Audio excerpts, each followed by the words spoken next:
새해를 맞이하면서 사람들은 저마다 이렇게 인사를 합니다. 새해 복 많이 받으세요. 우리나라는 오래전에, 요즘은 그런 광경이 없지만 설날이 다가오면 복조리라고 그러죠. 복조리. 조리가 뭔지 아시나요? 옛날에 이 쌀을 씻을 때에 옛날에는 돌이 많았습니다. 요즘은 뭐 기계로 다 이렇게 분리가 되어서 돌이 있는 쌀은 거의 없는데, 돌을 고르기 위해서 조리로 이렇게 쌀을 씻고 했죠. 복조리를 던져놓고 설날이 되면은 수금하러 가죠. 뭐 이웃집에 있는 아는 청년이 그렇게 했다면 뭐 또 기꺼이 설이기 때문에 복조리 값을 줄 수 있습니다. 그래서 옛날에 제가 어릴 때 보면은 이웃의 형은 뭐 복조리 장사를 해서 얼마를 벌었다, 그런 이야기를 들은 적이 있는데, 그런데 전혀 모르는 사람이 복조리를 던져놓고 돈을 받으러 오면은 요즘 좀 지나간 말입니다만은 유행했던 말로 헐 그러죠. 헐. 도대체 알지도 못하는 사람이 복조리를 던졌다. 자, 그런 좀 당황스러운 그런 일들도 있었습니다. 복은 동양 사람이나 서양 사람이나 누구나 받는 것을 좋아합니다. 이 기복적인 것이 우리 동양 사람들만 있는 게 아니에요. 서양 사람들은, 영어권에 있는 사람들은 God bless you. 그게 인사말이에요, 인사말. 우리가 하나님 복을 받으십시오, 그런 인사는 잘 안 하잖아요. 그러나 영어권에 있는 사람들은 또 그렇게 인사를 해요. 그만큼 이 상대방을 축복하거나 또 내가 복받는 것을 누구든지 원하고 있습니다.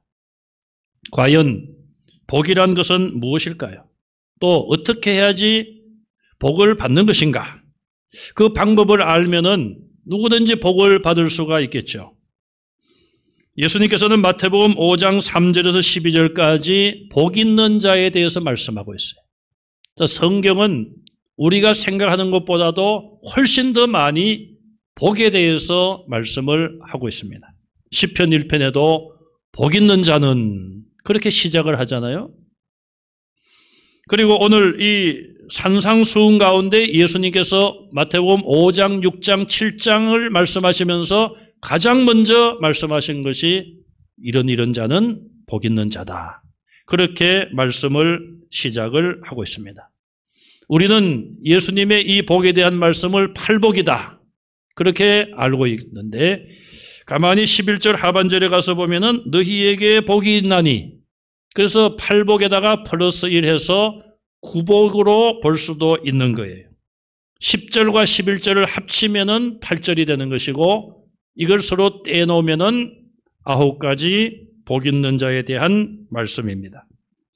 자, 복이 있다, 복이 있는, 이것을 말하는 성경의 원어를 보면 2가지 정도가 있습니다.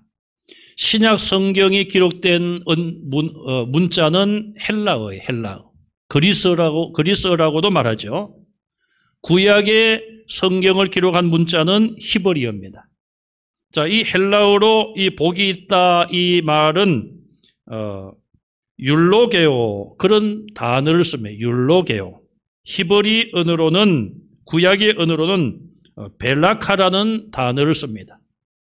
여기 율로게오라는 이 단어는 예배 인도자가 기도를 하면서 하나님께 개인과 공동체를 위하여 간절하게 필요하고 받고 싶은 어떤 복, 그것을 간구할 때에 사용된 말이 율로게오라는 이 언어입니다.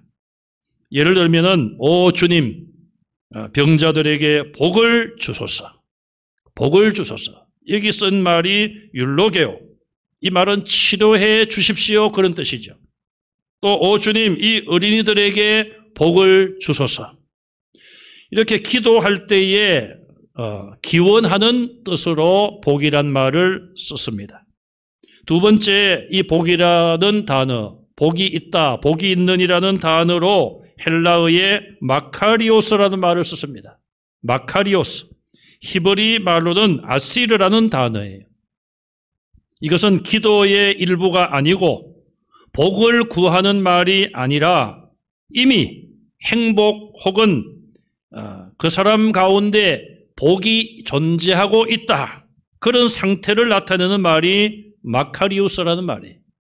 예수님께서 이 8가지 혹은 9가지 복에 대한 이 말씀은 이미 그 사람에게 복이 있다는 것이죠. 행복한 상태에 있다는 것이죠. 예를 들면은 우리 교회 아무개 장로님은 참 복된 분이시다. 자, 사람들은 성도들조차도 복의 기준에 대해서 그 장로님이 건강하시고 믿음도 훌륭하시고 또 물질적인 복도 받고 자녀의 후손의 복도 받았다. 그런 의미로 복이 있다. 그렇게 말할지 모르지만은 그런 의미가 아니란 거예요.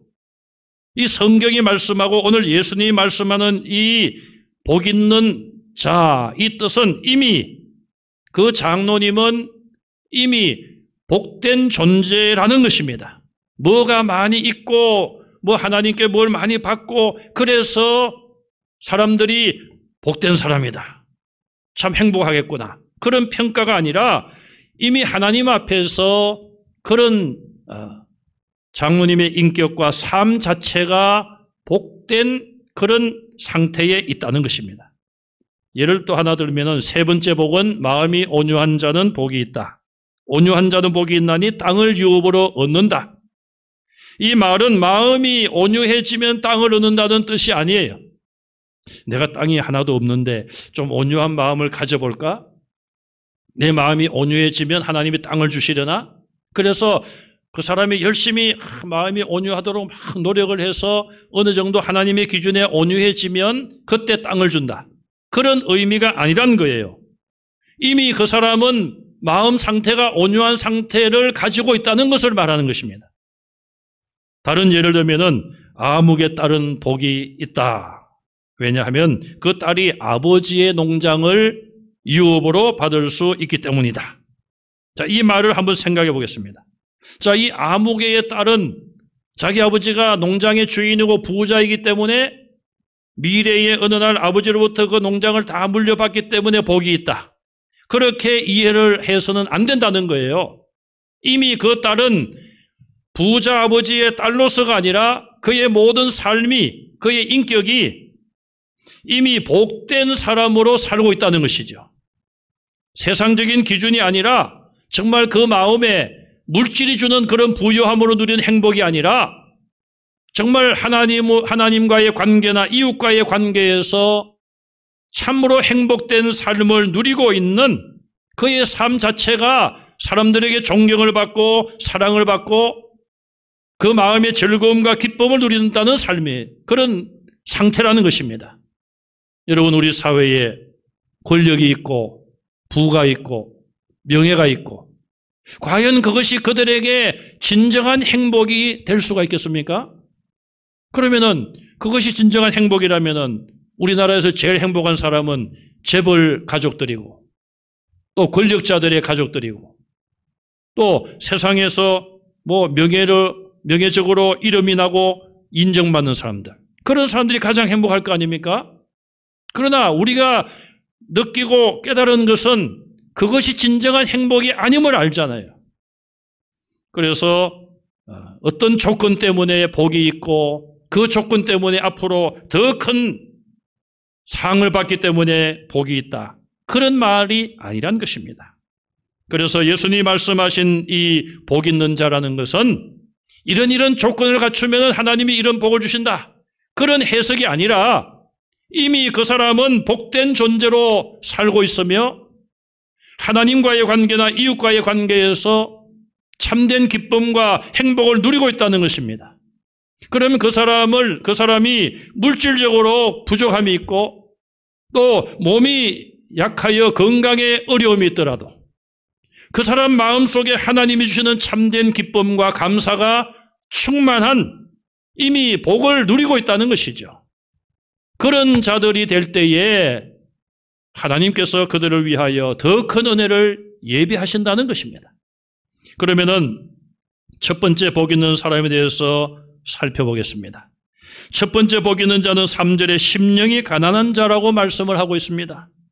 앞에서 드린 말씀을 적용해 보면 심령이 가난해져야지만 천국에 들어간다 이런 뜻이 아니라는 것이죠. 이미 천국 백성들은 심령이 가난한 상태에 있다는 것입니다. 그런 사람에게 미래의 어느 날 천국이 열릴 것이다 그 말이죠. 그러면 심령이 가난하다는 뜻은 무엇일까요? 누가복음 6장 20절에 보면은 누가는 예수님의 이 가르침을 그냥 가난한 자라는 복이 있나니 그렇게 말하고 있어요.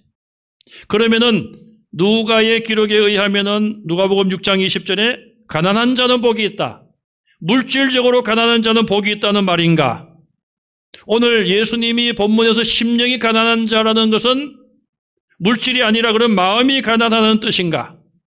자, 이 두 가지 예수님의 같은 가르침을 놓고 누가는 가난한 자라, 마태는 심령이 가난한 자라고 표현했습니다. 왜 차이가 있을까요? 이사야서 66장 2절 말씀에 보면 이 예수님의 가르침의 뿌리가 거기 있습니다. 그 말씀에 보면 무릇 마음이 가난하고 심령에 통회하며 내 말을 듣고 뜨는 자 그 사람은 내가 돌본다. 하나님이 주신 말씀이에요. 자, 마음이 가난하고 심령에 통회하는 마음이 있고 내 말을 듣고 벌벌 떠는 자, 그런 자는 내가 돌본다. 여러분, 우리가 하나님께 많은 것을 기도합니다. 건강도 구해야 되고요. 때로는 필요한 물질도 구할 수 있습니다. 그런데 하나님이 돌보신다. 이것으로 다 끝난 것 아닙니까? 하나님이 돌봐주신다고 약속하고 있어요. 그러면은 우리가 뭐 낱낱이 하나님 이거 주세요 저거 주세요 하지 아니해도 하나님이 돌보신다. 이보다 더 큰 복과 더 큰 약속이 어디 있겠습니까? 성경에는 그런 표현들이 많이 있습니다. 하나님이 우리를 위하신다. 하나님이 내 편이 되어주신다. 이거보다 더 분명한 약속이 어디 있습니까? 모든 것이 포함되는 거예요. 그래서 그런 사람들은 모든 것이 합력하여 선을 이루게 되는 것이죠. 오늘 이 말씀도 이사야 66장 2절 말씀도 마음이 가난한 자, 내 말을 듣고 떠는 자 내가 돌본다.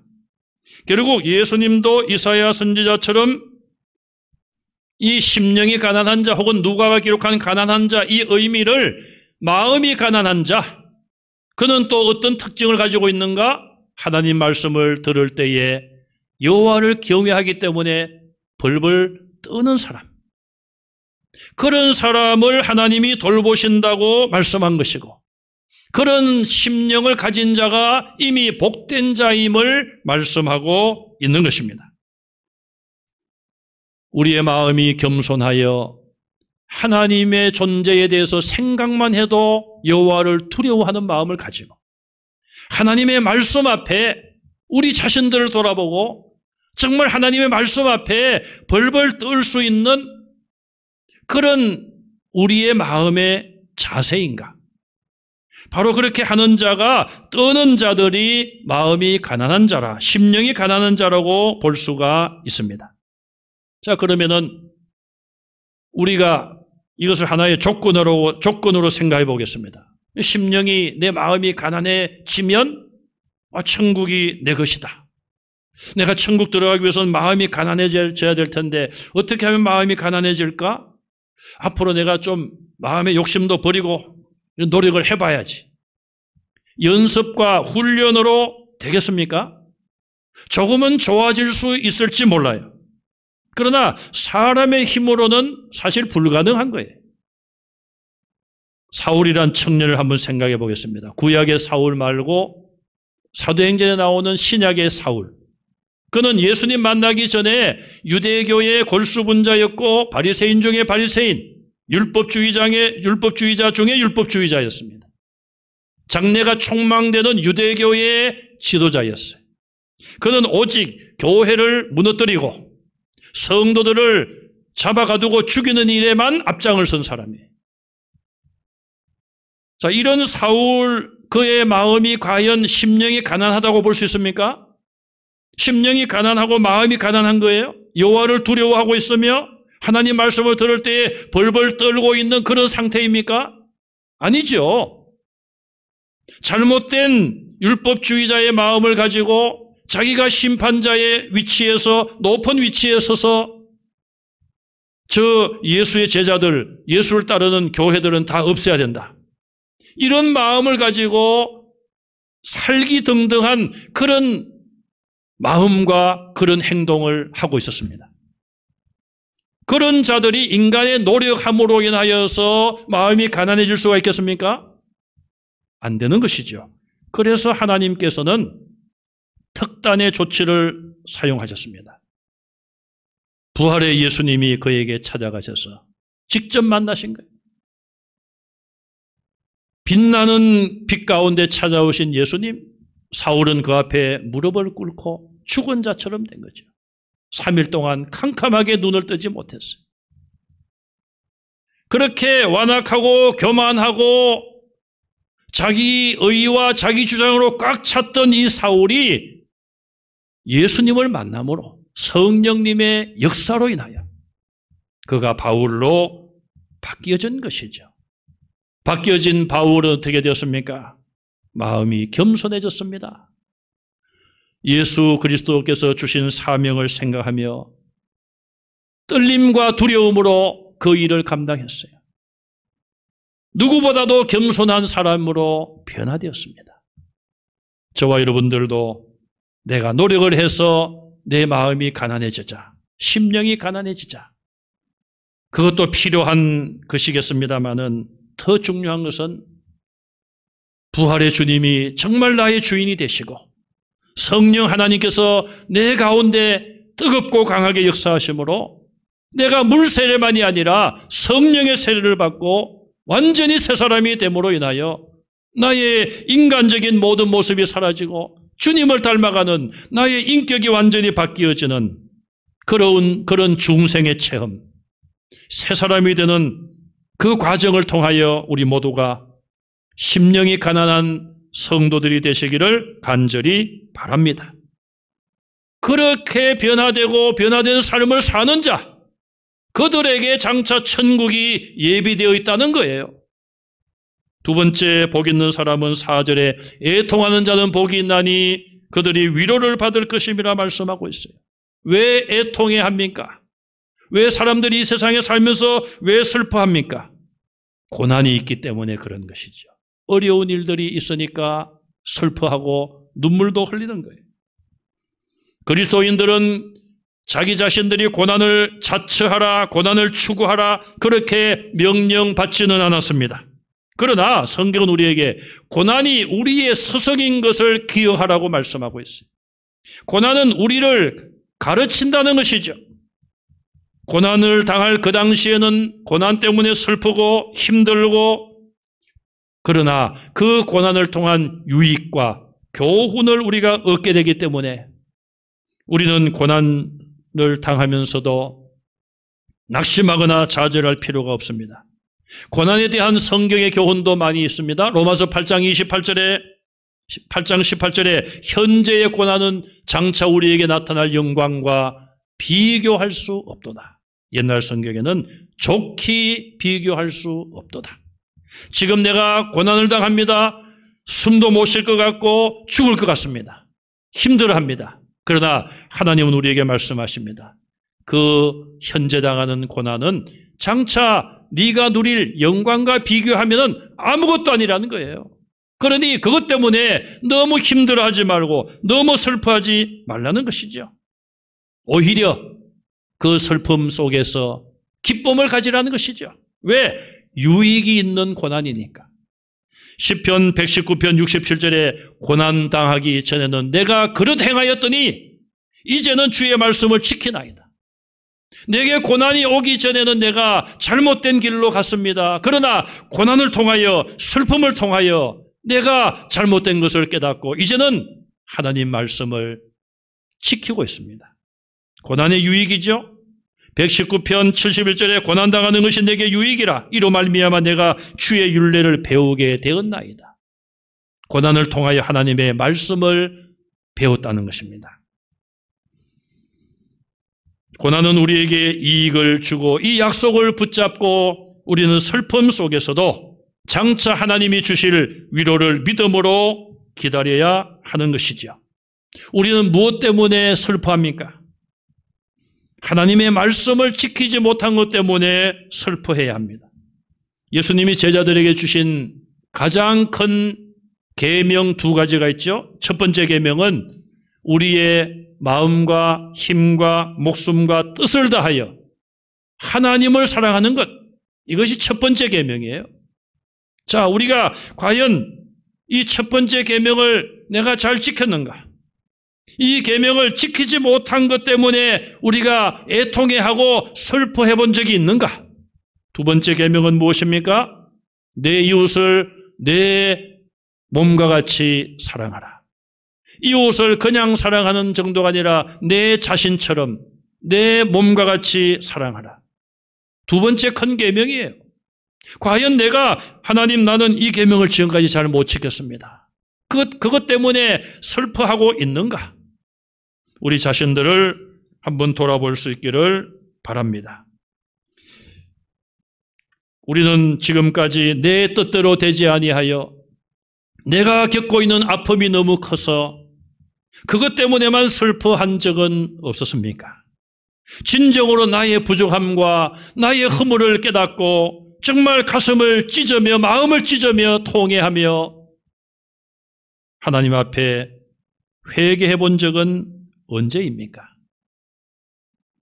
우리가 통회하고 애통해할 때에 위로의 하나님께서, 위로의 성령님께서 우리를 넘치도록 위로하실 줄로 믿습니다. 예레미야 선지자는 눈물의 선지자로 이스라엘 백성들이 인식했습니다. 하나님 말씀을 전하면서 눈물로 전하면서 또 눈물로 기도하면서 선지자의 사명을 감당한 사람이에요. 눈물의 선지자 예레미야를 생각하면서 오늘 이 시대에 정말 우리가 하나님 앞에 애통해하며 눈물로 간구하실 수 있기를 간절히 바랍니다. 전도서 7장 2절 이하에 보면은 이런 말씀이 나옵니다. 초상집에 가는 것이 잔치집에 가는 것보다 나으니 그랬어요. 여러분, 초상집에 가는 것이 좋습니까? 잔치집에 가는 것이 좋습니까? 초상집에 가면은 눈물이 있고 슬픔이 있습니다. 잔치집에 가면은 노래가 있고 악기 연주하는 소리가 들리고 기쁨의 소리, 웃음의 소리가 넘칩니다. 성경은 이렇게 말씀을 합니다. 왜 초상집에 가는 것이 잔치집에 가는 것보다 나으냐? 모든 사람의 끝이 이와 같이 됨이라. 잔치집에 가면은, 잔치집은 혼인집을 말합니다. 혼인잔치를 말합니다. 결혼식. 기쁘고 즐겁고, 그러나 그것은 인생의 과정 속에 하나의 가장 기쁜 날 속에 들어갈지는 모르지만 모든 사람들의 마지막은 모두가 다 공통적으로 죽음의 자리에 이른다는 것이죠.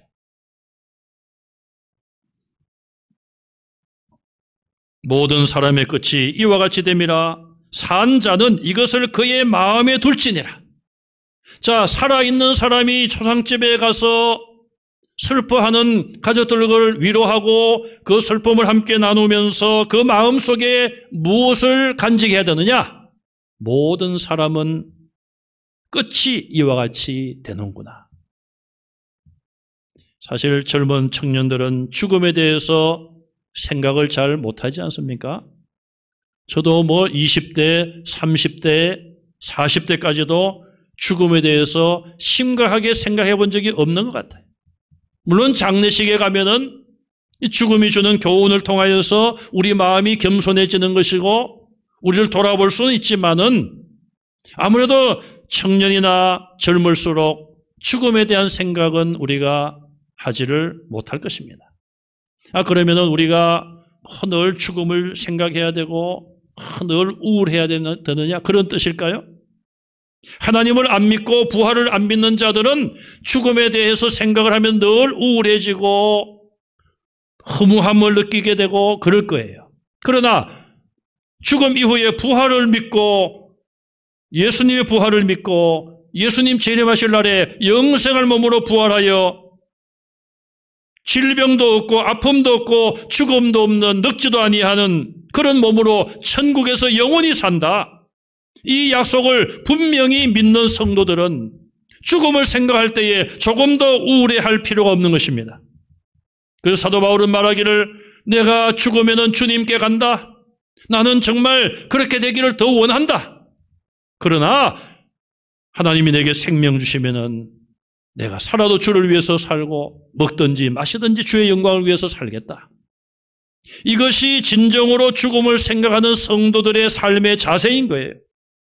또 죽음을 생각하고 내가 주님 앞에 가야 될 그 시간, 주님 앞에서 내 인생의 모든 것을 내어놓고 결산할 그 시간이 기다리고 있기 때문에 죽음을 생각하면은 허무한 것이 아니라 주저앉아 있는 것이 아니라 그래 내가 오늘 건강할 때에 하나님이 내 생명을 주셨을 때에 내가 더욱 충성해야지.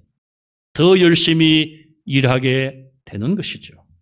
그래서 잔치집, 혼인집보다 초상집에 가는 것이 더 낫다고 말씀하고 있습니다. 슬픔이 웃음보다 나음은 얼굴에 근심하는 것이 마음에 유익하기 때문이라. 자, 슬픔이 웃음보다 낫다고 말씀하고 있어요. 얼굴에 근심하는 것이 마음에 유익하다고 말씀하고 있어요. 그러면 이제 목사님 앞으로 제 얼굴에는 항상 수심과 근심만 이렇게 하고 살겠습니다. 자, 그런 의미는 아니죠. 그런 의미는 아니에요. 여러분, 사회적으로도 웃음 치료사, 또 웃으면은 건강해지고 수명도 연장된다. 그렇게들 강조하지 않습니까? 웃으세요. 예. 웃지 말라는 게 아니에요. 늘 성도들은 얼굴이 밝고 기쁘고 즐거움으로 차고 넘쳐야 되는 거예요. 여기서 말씀하는 것은 무엇입니까? 우리가 무엇을 슬퍼하고 애통해야 되는가? 그것을 말하고 있는 거 아니겠어요? 잔치집이나 혼인집보다는 초상집에 가서 함께 슬픔을 나누고 눈물 속에서 참된 인생의 교훈을 발견하라는 것입니다. 모든 사람의 끝을 함께 보는 것이죠. 그래서 웃음보다는 슬픔이 더 낫다는 것입니다. 자, 마지막 오늘 세 번째 복을 보면은 5절 말씀에 온유한 자는 복이 있다고 말씀하고 있습니다. 그는 땅을 기업으로 받을 것이며. 아이고, 저는 땅이 한 평도 없는데 그러면 내가 마음이 좀 온유해져 보겠습니다. 오늘부터 내가 어떻게 해서도 좀 이 마음이 온유해지도록. 그렇게 해석을 하면 안 된다고 말씀드렸죠. 내가 땅을 받기 위해서 마음이 온유해져야 된다. 조건적인 것이 아니라고 그랬습니다. 시편 37편 9절 이하에 보면은 이와 연관된 말씀이 나오는데 여호와를 소망하는 자들은 땅을 차지한다 그렇게 말씀하고 있어요. 여기서 말씀하는 땅은 하나님의 약속의 땅입니다. 이스라엘 백성들에게는 아브라함과 그의 후손들에게 맹세하여 주신다고 약속하신 땅은 가나안 땅이었습니다. 그러나 이스라엘 백성이 아닌 우리 성도들에게 하나님이 약속하신 땅은 어디인가? 서울 강남의 땅인가? 파주의 땅인가? 그런 눈에 보이는 땅이 아니라 하나님의 통치하시는 장소를 의미하는 것이죠. 우리 마음을 하나님이 통치하신다면 나는 하나님이 통치하시는 땅을 가지고 있는 거예요. 하나님 나라 천국을 우리가 소망 중에 바라보고 내가 천국의 백성으로 들어가게 되면 완전한 하나님의 통치가 있는 그 땅이 내 땅이 되는 것입니다. 시편 37편 11절에 온유한 자들은 땅을 차지하며 29절에 의인이 땅을 차지하며 거기서 영원히 살리로다. 이 땅에서는 영원히 살 수 없지만 의인들이 차지하는 그 땅은 영원한 땅이 된다는 것이죠. 그러므로 우리 앞으로 땅이 한 평도 없다 할지라도 우리는 정말 하나님이 주시는 참된 천국의 소망이 있기 때문에 우리는 온유한 마음으로 누구에게나 따뜻한 사랑을 베풀고 누구에게나 여유로운 삶을 보여줄 수 있는 것 아니겠어요? 여러분, 땅이 부자라고 해서 그 마음이 온유할까요? 이스라엘 백성들이 예수님 당시에 로마의 지배를 받았습니다. 로마 제국이 이스라엘을 식민지로 삼았어요. 그런데 이스라엘 백성들 가운데 열심당원들이 있습니다. 이들은 우리나라로 말하면 독립군 같은 사람들이 빼앗긴 땅을, 빼앗긴 나라를 되찾아야 된다. 그렇게 운동하는 열심당원들이 있었어요. 예수님은 제자들에게 너희도 열심당에 들어가서 빼앗긴 나라를 되찾아라 이렇게 말씀하신 적이 없었습니다. 예수님은 로마를 향하여서 칼을 빼들고 대항하지 않았어요. 예수님의 온유하심으로 가르치셨습니다. 가이사의 것은 가이사에게, 하나님의 것은 하나님께 바쳐라. 오히려 예수님은 로마에 대하여 정치적으로 또 어떤 힘을 가지고 대항하지 않았습니다. 예수님이, 하나님이 말씀만 한마디 하시면 천군 천사들이 로마의 황제와 그 힘을 자랑하는 군대를 무력화시킬 수가 있었습니다. 그러나 그렇게 하지 않으셨어요. 예수님은 온유하신 모습을 보여주셨습니다. 이 온유란 말은 무엇인가? 철학자 아리스토텔레스는 이렇게 정의를 하고 있습니다. 이 온유란 것은 무모함과 비겁함의 중도를 행하는 미덕이다. 무모함이라는 것은 무엇입니까? 예의도 없고 그냥 뛰어들어서 그냥 일부터 저지르고 보는 것. 또 비겁함은 뭔가요? 정반대로 아예 그 모든 일에 개입하지 아니하는 것. 그러나 이 온유함은 그 중간, 중용이다 이렇게 이해를 했습니다. 온유한 자라고 해서 분을 내지 않는 것은 아니란 거예요. 그러면 이 온유한 자가 분을 내는 데는 몇 가지 조건이 있습니다. 첫째는 마땅한 이유에 근거해야 돼요. 이유도 없이 화를 내고 분노하고 그건 잘못된 것이죠. 두 번째, 마땅한 방법으로 분노를 표해야 돼요. 세 번째, 마땅한 때, 적절한 때에 분노를 발해야 돼요. 마지막으로 마땅한 양, 적당한 양의 분노를 발해야 됩니다. 이 분노 조절이라고 말하죠. 분노 조절. 자, 예수님의 경우를 한번 보겠습니다. 예수님은 자기 자신이 나는 마음이 온유하고 겸손하다고 말씀하셨어요. 그런데 온유하신 예수님은 예루살렘 성전에 올라가서 장사하는 자들을 보면서 상을 뒤엎으시고 채찍을 만들어서 사람들을 내치시면서 몰아내셨습니다. 내 아버지의 기도하는 집, 만민이 기도하는 집을 강도의 소굴로 만들었다고 책망하셨어요. 온유한 예수님이신데도 불구하고 그런 모습을 보여주셨습니다. 그렇다고 예수님이 온유하지 않습니까? 온유하시지만 죄에 대하여, 악에 대하여 그렇게 분노하신 것이죠. 랍비 요한나는 예루살렘 성전이 파괴당한 이유를 두 가지로 말했어요. 첫째는 우상숭배 때문에, 두 번째는 까닭 없는 정오 때문에, 까닭 없는, 이유 없는 분노. 사람들의 마음속에 까닭 없는 분노가 일어나고 정오가 일어나고 그것 때문에 예루살렘 성전이 멸망했다는 거예요. 하나님의 백성인데 우상을 섬겼을 뿐 아니라 그들 마음속에 이유 없는 까닭 없는 분노가 일어난다는 거예요. 오늘날도 보면은 묻지마 살인. 총기를 사용하는 나라에는 총을 가지고 그냥 불특정 다수, 자기하고 전혀 아무런 감정이나 그런 원한이 없는데도 불구하고 사람들이 모인 곳에 가서 총기를 난사하여 많은 사람을 희생시킵니다. 까닭 없는 정오요, 까닭 없는 분노.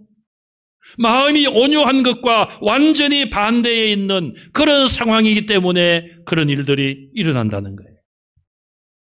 우리가 사는 세상은 정말 온유와는 거리가 떨어진 그런 마음들을 사람들이 가지고 살아가는 세상입니다. 예수님의 온유함과 겸손함을 배우는 성도들이 되시기 바랍니다. 우리가 하나님의 자녀로서 예수님의 제자로서 온유한 그런 존재가 그런 모습이 된다면 이미 우리 속에 천국이 이루어져 있고 하나님이 통치하시는 넓은 땅이 우리의 것입니다. 오늘 세 가지 복 있는 자에 대해서 생각했습니다. 심령이 가난한 자, 애통하는 자, 온유한 자들이 되셔서 이런 자로서 살아가는 우리 성도들이 다 되시기를 주님의 이름으로 축원합니다.